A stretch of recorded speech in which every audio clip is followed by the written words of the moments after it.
სახელითა მამისათა და ძისათა და სულისა წმიდისათა რელიგიურ ცხოვრებას ძალიან ბევრი ხარვეზი შეიძლება გქონდეს. ამაზე ჩვენ ყოველთვის საუბრობთ, აქცენტსაც ვაკეთებთ. ნებისმიერ საქმეს ახლავს შეცდომები და მით უმეტეს რელიგიურ ცხოვრებას, როცა ჩვენ ცხოვრების რისთვისაც რელიგიურად ცხოვრობთ, სულიერად ჩვენი ცხოვრების საზრისს და მიზანს ესე ვერ ვხედავთ. ვერც სავალ გზას, ძირითადად ვეყრდნობით ჩვენს ინტუიციას, რწმენას, რომელსაც ბოლომდე ვერც კი ვაცნობიერებთ, საიდან გაჩნდა ჩვენში და როგორ გვაქვს შეგრძნებებს, ხშირად ინტელექტუალურ თავდაჯერებულობას, რომელიც თეოლოგიური განსწავლულობიდან გამომდინარეა. მაგრამ ეს რაც ჩამოვთვალე, არა მარტო ჭეშმარიტ სარწმუნოებას, არამედ ყველა რელიგიას ახლავს და შესაბამისად ყველა რელიგიის წარმომადგენელი სწორედ ამგვარად იკვლევს თავს, თავისი ინტუიციით, თავის შეგრძნებებით, ამა თუ იმ რელიგიაში თეოლოგიურ განსწავლულობით. ყველაფერ ამასთან სდევს ადამიანის დაცემული ბუნების მიერ ყველაფრის მოწამვლა, ყველა ამ ქმედებაში საერთოდ თითქოს და ღმერთის ძიებაში ჩართულია ჩვენი ეგოიზმი, ანგარება, პატივმოყვარეობა, სიამაყე. ჩვენი დაცემული ბუნება, რომელსაც დაკარგული აქვს უნარი ღმერთთან კავშირისა, ადეკვატური კავშირისა ღმერთთან, რომ წამდეს მას ადეკვატური კავშირი ღმერთთან, არც იცის ეს რა არის და ეს მეხსეულად დაკარგა მან სამოთხეში ყოფნისას, ვისაც გულდასმით წაუკითხია წმინდა წერილის პირველი თავები ძალიან კარგად ჩანს, კარგად არის გადმოცემული, როგორ დაკარგა ადამიანმა ადეკვატური ხედვა ყოფიერებისა ზოგადად, საკუთარი თავისა და რაც თავარია ღმერთისა. და შედეგად ვიღებთ იმას, რომ ერთის მხრივ ჩვენ ვართ ეკლესიაში, ჭეშმარიტ ეკლესიაში, მადლი ეხება ჩვენს გულს, აგერშობის დღესასწაული იყო, გვიხარია, ეს სიხარული მართლაც ობიექტურად არსებული იყო, იმიტომ რომ ყველას ერთად გვიხარია. მიუხედავად ჩვენი 1000 პრობლემისა, ტკივილებისა, მიუხედავად ჩვენი სულიერად განუვითარებლობისა, მაინც ყველას გვიხარია, მაგრამ გადის დრო და ვხედავთ, რომ ეს სიხარული იკლებს და მე ვფიქრობ, რომ ის სიხარული, რომელიც იყო ერთის მხრივ ობიექტური იყო, მაგრამ მეორეს მხრივ რამდენად სწორად განვიცადა მე საღვთო მადლი. შეიძლება უბრალოდ ადამიანი აჟიტირებული იყოს, რაც ემოციებს მიისცეს თავი. ფაქტი ფაქტად რჩება, რომ ეს ზეაწეული მდგომარეობა ემოციური გზნობის მიერ დიდხანს არ გრძელდება ადამიანში. ყოველდღიურ შრომით, მე გულისხმობ ამ შემთხვევაში სულიერ და რელიგიურ შრომას, ყოველდღიურ შრომით ფერხულში უნდა ჩაებას და ერთგვარი შავი სამუშაო აკეთოს, რომელიც მას, როგორც ქრისტიანს უნდა უყვარდეს. დიახ, ქრისტიანს უნდა უყვარდეს სულიერი შავი სამუშაო. ეს არის ერთგვარად გულის გამაწრულებელი, შეიძლება ასე ითქვას, ძიება ღმერთისა, პრინციპული, უკან დაუხეველი. ნებისყოფის სრული ჩართულობით, მთელი ფსიქოსომატიკა რო ჩართულია ამაში. და თან არ უნდა გქონდეს სულიერ ცხოვრებაში მაინდამაინც დიდი მოლოდინი იმისა, რომ ხორჩი მყოფნი, ნუგეშინის სემულ ვიქნებით იმგვარად, რომ საკუთარ თავზე ძალდატანება ჩვენთვის აღარ იქნება ტკივნეული ღვაწლი. არამედ სასუფეველის მდგომარეობაში აღმოჩნდებით და ვიქნებით მუდამ გახარებულნი. ესე სავარაუდოდ ჩვენი მდგომარეობას რო უყურებთ, ბერდებით წლები გვაკლდება, ცოტა გვჩება ამ ქვეყნიურ ცხოვრებაში და ღმერთის ხელშია ყველაფერი, მაგრამ ვატყობთ, რომ ესე მარტივად ჩვენ ვერ ვიქნებით.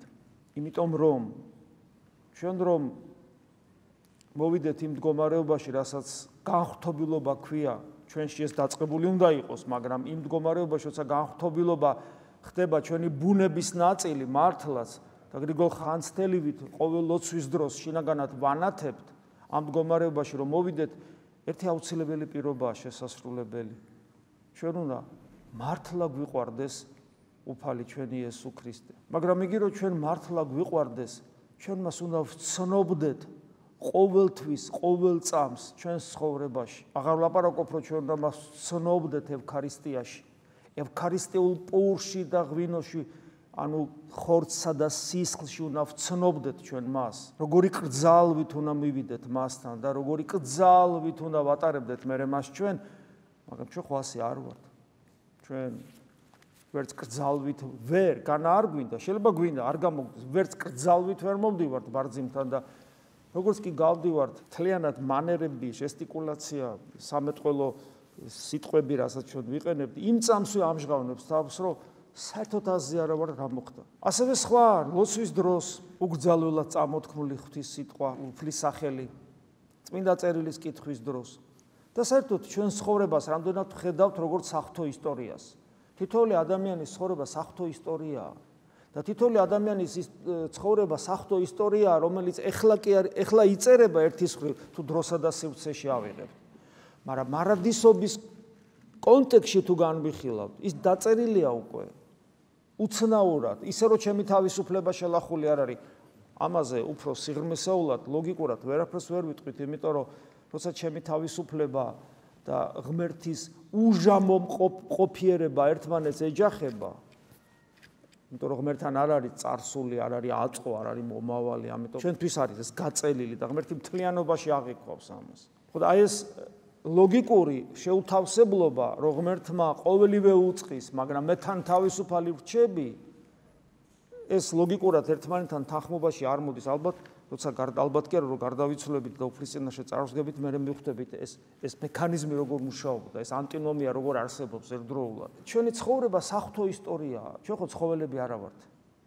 და რადგან ჩვენ ცხოველები არა ვართ, და რადგან ჩვენ ღვთის ხატნი და მსგავსი ვართ, ამიტომ ჩვენი ცხოვრება ღმერთთან ერთად მიმდინარეობს. ადამიანი იმით განსხვავდება ცხოველისგან, რომ ადამიანის ყოფიერება ღმერთთან ერთად მიმდინარეობს, როგორც სიმონ ახალი ღვთისმეტყველის სიტყვებით მომყავდა ხშირად, ადამიანი არის ღმერთი, სული და ხორცი.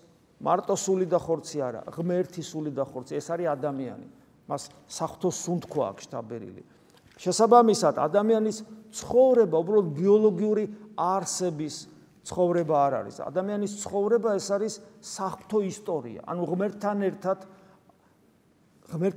არის ადამიანი და ეს ღმერთთან ერთად მისი ყოფიერება, მყოფობა დროში არის გაწელილი, დროსა და სივრცეში რეალიზდება, რომელიც ღვთისმცნობიერებაში უკვე დასაბამიდან არსებობს. როცა ჩვენ საუბრობთ ღვთისმცნობელობაზე, ღმერთს უნდა ვცნობდეთ ჩვენ არა მარტო მისი უმწვერვალესი გამოვლინების დროს, როგორც არის ევქარისტია და მაშინაც ვერ ვცნობთ. უნდა ვცნობდეთ, როცა ჩვენ ლოცულობთ, როცა მის სახელს აღმოვთქვავთ და მაშინაც ვერ ვცნობთ. ამავე დროს ჩვენ უნდა ვცნობდეთ ღმერთს ჩვენს საღვთო ისტორიაში. ანუ ჩვენი ცხოვრება უნდა დავინახოთ როგორც საღვთო ისტორია. თუ ჩვენი ცხოვრება დავინახეთ როგორც საღვთო ისტორია, ჩვენ ღმერთს დავინახავთ ჩვენ ცხოვრებაში. წმინდა მამები ესე ამბობენ, რომ ადამიანი, რომელიც მოუკლებლად ღმერთს ეძებს ყოველ წამიერად, მის ცხოვრებაში ღმერთი ავლენს თავს და მისი ცხოვრება ხდება საღვთო ისტორია და ის ყოველთვის ხედავს წარსულშიც და რაც უფრო განვითარდება სულიერად, აწმყოშიც მუდამ ხედავს ღმერთი როგორ არის ჩარეული მის ყოველ წვრილმანშიც კი. ხოლო როგორც კი ადამიანი ღმერთის ძიებას წყვეტს, ანუ როცა ადამიანი აღარ ლოცულობს და ლოცვა ეს არ არის ტექსტების კითხვა, ხშირად გვითხოვს, ლოცვა ეს არის მდგომარეობა, ღვთისმაძიებელი ადამიანის გულის მდგომარეობა, რომელიც მუდმივად მიზიდულია ღმერთისკენ.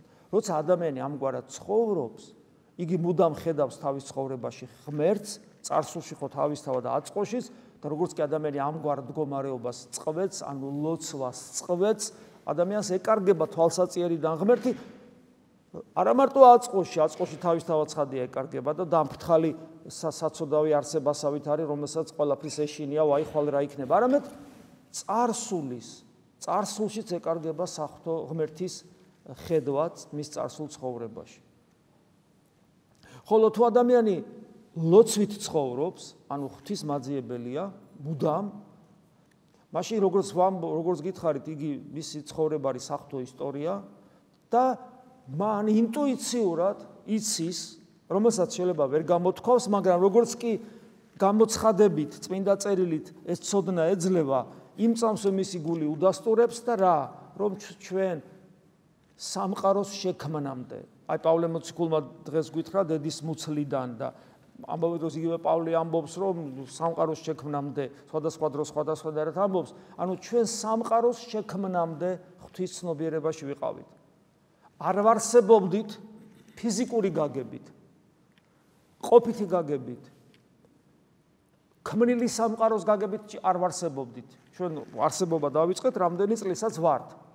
მაგრამ მარადიული გაგებით ჩვენ ღმერთის ხსოვნაში ვიყავით სულ. და ღმერთთან დრო არ არის.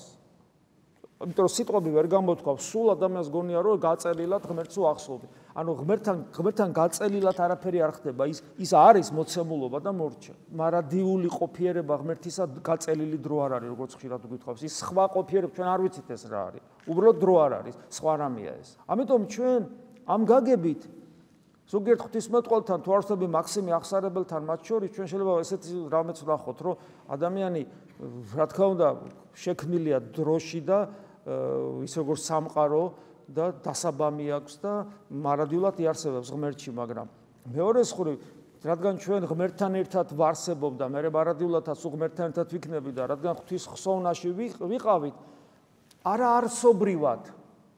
არასობრივად ჩვენ დავიბადეთ ჩვენ დაბადების დღეს, ან ჩასახვის დროს იქიდან ვარსებობ.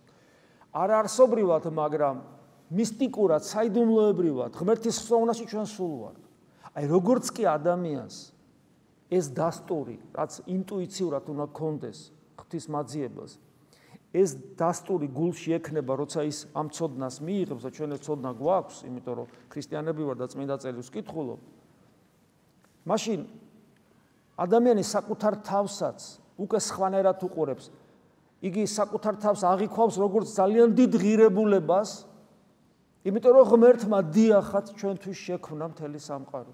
სამყაროს რო ქმნიდა შენ და მე და ჩვენ ვიყავით ხედოლობაში, რომ ჩვენ ეს სამყარო უნდა დაგვენახა და მისით ჩვენი თავისუფალი არჩევანი რეალიზებულიყო, რომ აი ამ შვენიერი და დიდებული სამყაროს მიერ გვეძებნა ამ სამყაროს ავტორი, შემოქმედი. მაშინ როცა დავეცემოდით, თორე ადამიანს ეს არ ჭირდებოდა.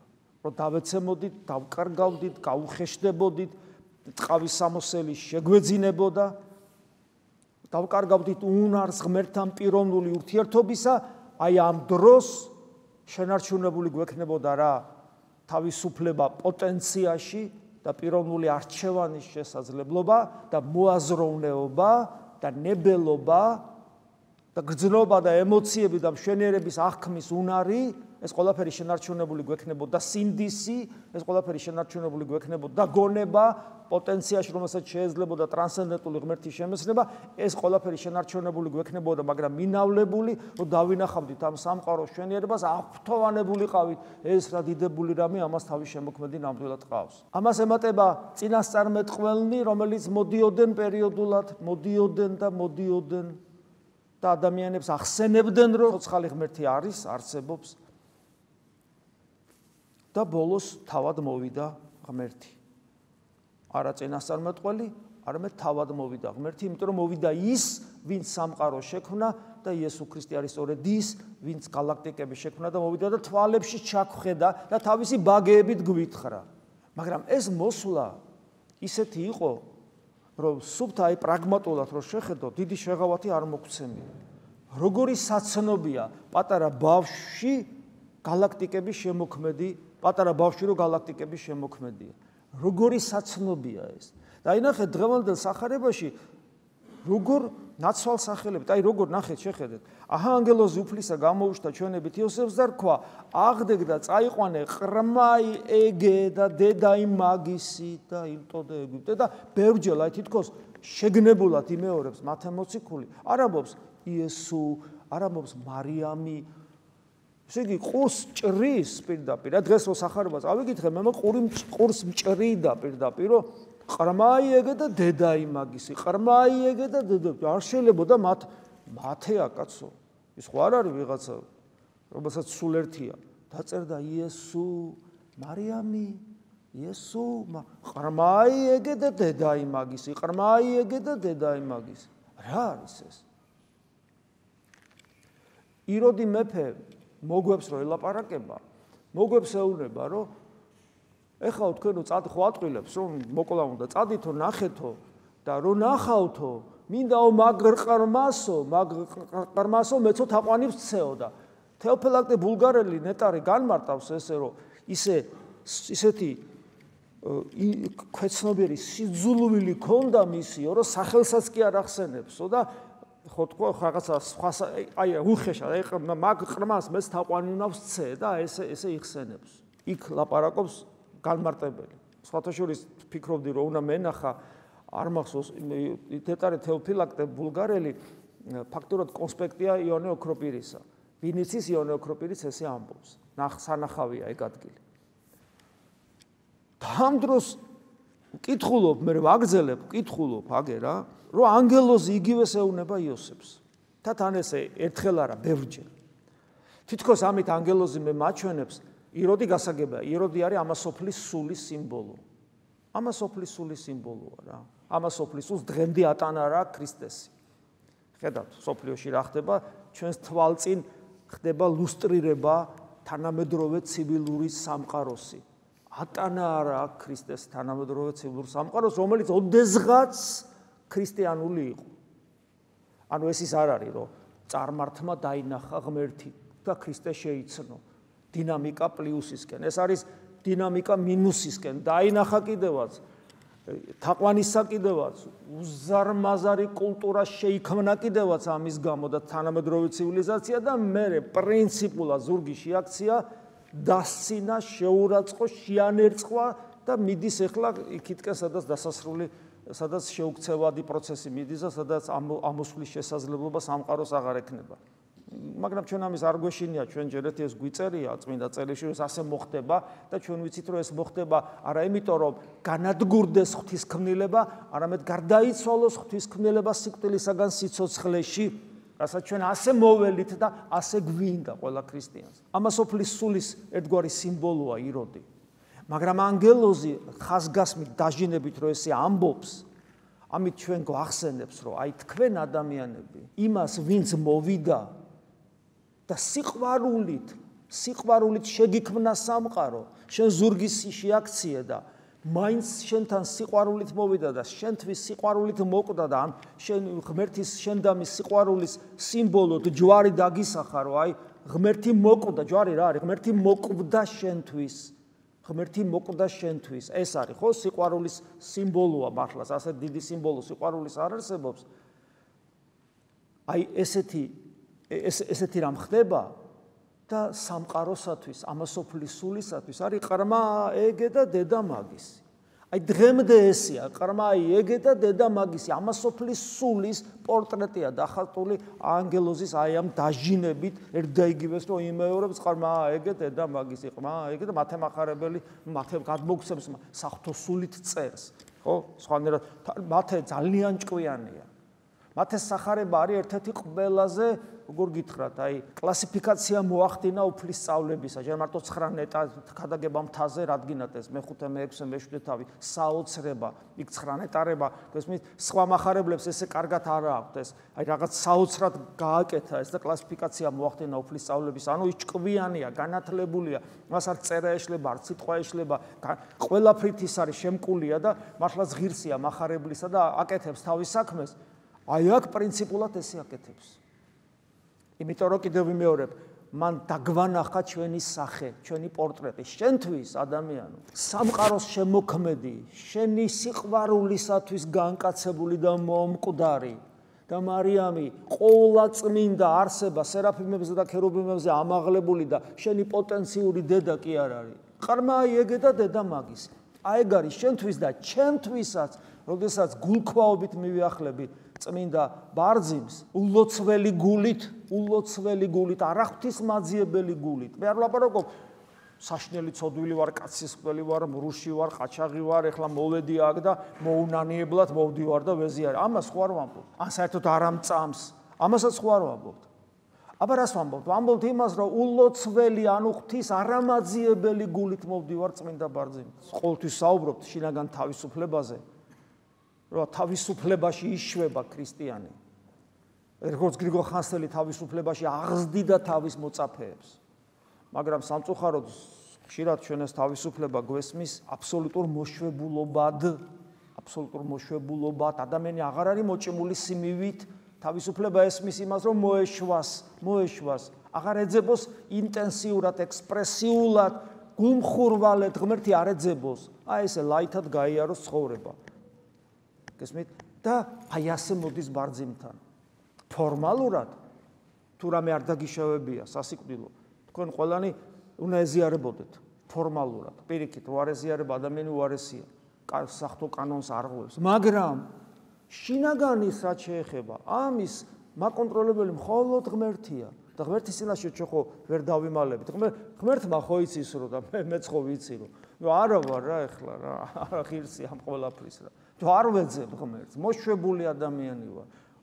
მოდუნებული ვარ. ჩემთვის ეს ქრისტიანობა არის დანამატი ჩემი ყოფიერებისა. ეს არ არის ერთადერთი ღირებულება. მე არ ვამბობ მთავარი, ის უნდა იყოს ერთადერთი ღირებულება, რომელიც თელ ყოფიერებას გამსჭვალავს, ჩემს ყოველ საქმიანობას გამსჭვალავს.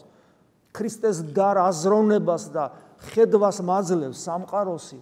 ქრისტეს მსგავსები, შიგნით ღმერთი მყავს, მე მას განვიცდი, მე მისით ვბედნიერობ, მისით ვხარობ, ერთი სული მაქვს კიდე მოვიდე წირვაზე, ერთი სული მაქვს დაღამდეს ლოცვაზე დავდგე, ერთი სული მაქვს სახარება გადავშალო, ერთი სული მაქვს მოყვა სიყვარული ვაჩვენო. აბა ესე ვართ, ხო არა ვარ? ეგვიპტეში მიდის, თან ესე იგი მიდის, იმიტომ რომ არ მოკლან, ხო, საოცრებაა, ხო? თქვენ ვიცით რომ ეგრე არ არის სინამდვილეში, როცა მისი ჩაქოლვა და მოკლა უნდა და გაიulis ხალხში, ხალხს უნდა მისი გაგლეჯვა უნდა, თიდან გადაგდება უნდა და გადაწყვეტილება მიღებული აქვს, ესე გავა და წავა. როცა ის დაიჭირეს და ცემეს და ჯვარს აცვეს, ეს უკვე მან მიუშვა, მათ ნებაზე მიუშვა ხალხი. და თუ მათ ნებამდე არ მიუშვა, ის არ დაგვავიწეს ვინ არის. ხო და მე ესეთი ადამიანური მფარველობის ქვეშ, რომ შენ წახვალ და სანამ არ გეტყვი არ დაბრუნდები, იმიტომ ეროდეს მისი წარწმედა უნდა. ხო და მე იცით რომ დაბრუნდა ნაზარეთში დაემკვიდრა, იქ ბევრი ნიუანსია, ხა მე აღარ გამმართავ. ნაზარეთი, თან რატომ მაინდა-მაინც ნაზარეთში? ნაზარეთი იყო ყველაზე ალბათ ერთ-ერთი ყველაზე ღარიბი, ყველაზე ესე იგი რაღაცა ყურადღებას რო არ მიაქვს გახსოვთ ხო? ნაზარეთიდან რო იყო, ნაზარეთიდან ასიკეთე უნდა იყოსო. კვდებოდნენ სიცილი. აი აქაც კი გამოვლინდა მისი მდგომარეობა, რომ მისი ცნობა ძნელია, ძნელია ქრისტეს ცნობა. ქრისტეს ვერ იცნობ გარეგანი რაღაც ნიშან-თვისებებით, ვერ იცნობ. ალბათ თქვენ იცით რომ როცა საუბრობენ ქრისტეს გარეგნობაზე და ის აღწერილობა რომ ქრისტე იყო ძალიან ლამაზი გარეგნულად, ეს არის შედარებით ახალი ტიპის აღწერილობები, რომელიც სავარაუდოდ, ეხლა მე არაფერს არ ვამტკიცებ, მაგრამ არსებობს სხვადასხვა ვერსია, იმიტომ ის რომელიც არსებობს ქრისტეს აღწერილობა, მაღალი, უნაკლო, დიდი ცისფერი თვალ რაღაც ეს არის აღწერილობა, რომლის მიხედვითაც მე კინემატოგრაფიას მუშაობდა, შედარებით ახალი აღწერილობა, ადამიანებს ეთყობა ვიღაცას თქვა სიტყვიერად დახატა მისი პორტრეტი როგორ შეიძლება ყოფილიყო, მაგრამ არსებობს სხვა ვერსიებიც, რომ ის არაფრით გარეგნობით არ გამოირჩეოდა რიგითი იუდეველისაგან. არაფრით, ჩვეულებრივი იყო აბსოლუტურად. ვერც კი ხო არის თქვა ადამიანები და ერთი განსაკუთრებულად მშვენიერია გარეგნობით და ყურადღებას ეგეთი არ ყოფილა. არსებობს ესეთი ვერსიაც. მე პირადად შინაგანად სუბიექტურად ამ მეორეს უფრო ვემხრევი. საქმეც იმაშია, რომ ის ცხოვრებაში ჩანს, ის არაფრით გამორჩეული არ არის, არაფრით. და აი კითხვა ჩდება, რომ რა გავაკეთოთ ჩვენ, როგორ ვიცნოთ იესო ქრისტე, რომ ჩვენი რწმენა გაცოცხლდეს და სახარების მიხედვით ცხოვრება დავიწყოთ.